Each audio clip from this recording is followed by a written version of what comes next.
X-Men First Class follows two young men, Charles Xavier, soon to be Professor X, played by James McAvoy, and Holocaust survivor Eric Leshner, played by Michael Fassbender.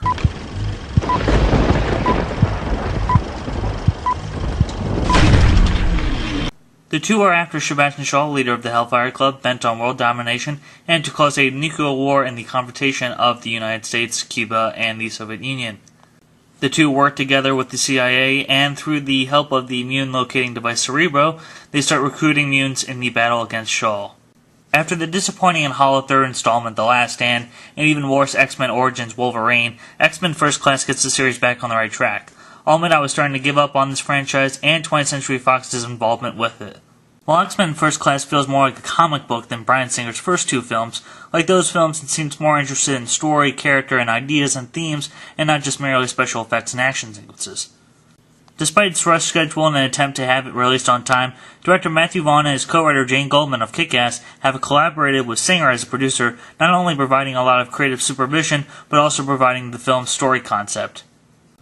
X-Men was such a product of its time, and besides the fact that it is a prequel, it was a smart move to have the film take place within the 1960s, even if the issues they face in the film are still prevalent today.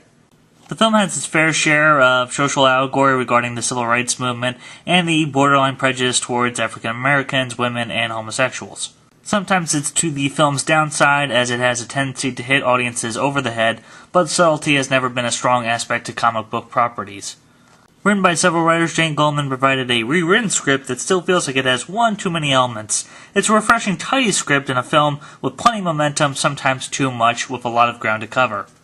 I'll get to the perfect pairing of McAvoy and Fassbender shortly, but some of the smaller characters aren't given much to do and appear far less interesting. In a way, it's fine that the film seems more interested in its two main central characters than some of its mutants, but unfortunately when characters like Darwin and Angel make rash decisions, they either feel out of character or hollow. Still though, it was nice to see mutants like Havoc and Banshee on the screen, well played to a certain degree.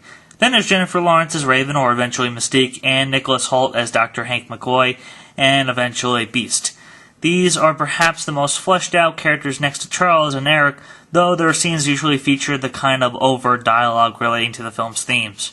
By the end of the picture, you won't want to hear the words "moon" and "proud" ever again, and it's only said twice in the actual film. Beast's arc feels a little bit incomplete, but as always there's interesting ways to take these characters within future installments.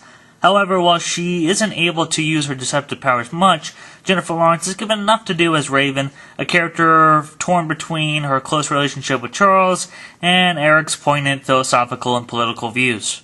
Some fanboys might be up in arms of this new interpretation of Raven, portraying her as a somewhat young sister to Charles but desires his affections, but I found it interesting as she would eventually be Magneto's go-to girl. While he certainly possesses a dangerous ability, Kevin Bacon isn't quite as threatening as I would have hoped as Sebastian Shaw. He's more of a Bond villain than anything, and his ultimate plan is entirely sound. Keeping the sexist ideals in check, he's accompanied by the beautiful Emma Frost, played by January Jones, where acting might not be her strong suit, but she certainly suits her lingerie. Also under Shaw's payroll, you have appearances of characters like Azrael and Riptide, who barely say a word. They're all solid antagonists, but they feel more cartoonish than the likes of Magneto and William Stryker in Bryan Singer's first two installments. Set in the 1960s, it doesn't hurt that director Matthew Vaughn is a lover of Bond films, considering the various costume choices for characters like Emma Frost and Eric, along with other characters. Then there's a good fair share of short skirts, turtlenecks, khaki pants, jackets, suits, and high-heel boots, along with some impressive production qualities like the Hellfire Club, the interior of a submarine, Xavier's mansion, and the CIA headquarters resembling something right out of Dr. Strangelove. Despite taking some real-world events, this is a film that embraces its comic book origins and doesn't concern itself with how silly the yellow spandex might be. It's in this regard that I prefer Singer's slightly more subtler and more authentic X-Men films, even perhaps the first X-Men, which was a prelude to a better sequel. That might be the same case for X-Men First Class.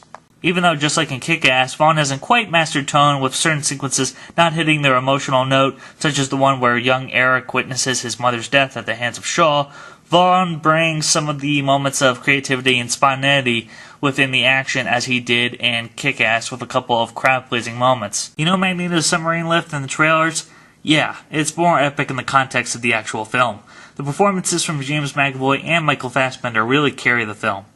Their characters are treated with the most care, and they most certainly hit the emotional notes they need to. McAvoy plays Noble well, but he never portrays the future professor as a saint. He might say groovy one too many times, but he is something of a ladies' man who knows how to guide his students, be a leader, and see the potential and pain in his friend Eric, which leads me to Fassbender. Not many actors can have credibility while acting like they are bending metal. Fassbender is one of them. He knocks it out of the park, showing anger and intensity while still appearing suave and charismatic. If Craig ever drops the role, Fassbender could easily be a future Bond. It's the chemistry of both McAvoy and Fassbender that really carry this film, and I wish a little more time was devoted to them and their friendship, and that Eric's transition would have been saved for a future film. 20th Century Fox should consider this more as a reboot than a prequel. This could be the definitive series for the fans, considering the last series ended disappointingly, and financially it would be a smart move for the studio. Overall, X-Men First Class is a flawed but promising start, and I'll be curious to see the same creative team return again for future installments. And despite my problems with it, I'm going to give it a see it twice, because I certainly want to see it again, not only because there's a lot to take in, but because the film gets more right than it gets wrong, as opposed to the latest previous films. This is a little bit more along the lines of what a summer blockbuster should be, featuring one of the funniest cameos in recent memory. That's it from the Movie Rewind. Have a good day, folks. Until next time.